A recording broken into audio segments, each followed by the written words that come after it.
இந்த விரதம் பலிச்சா கோடி ஜென்மத்து சௌபாகியம் இந்த ஜென்மத்துல உன்னை தீர்க்க சுமங்கலியா ஆக்கிடும். இனி உன் பீடைங்கெல்லாம் தூரமா போயிடும்.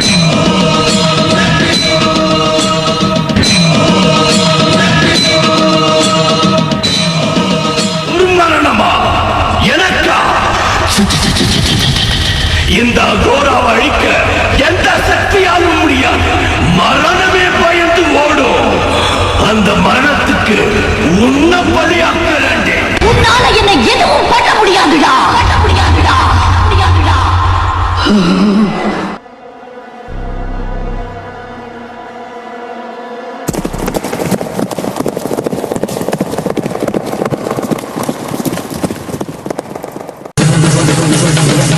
வீச்சருவாக்காரனையா, வீராதி வீரனையா, கோபத்தில் சூரனையா, ஆடி நீ வாருமையா, ஆலமதம் குடியிருக்கும் ஆதிமுனி ஈஸ்வரரே, குறி சொல்ல வாருமையா, இல்லையே காப்பவரே.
நாயகி திரிகுணரூபிணி பரமர் என்றும் பாடிய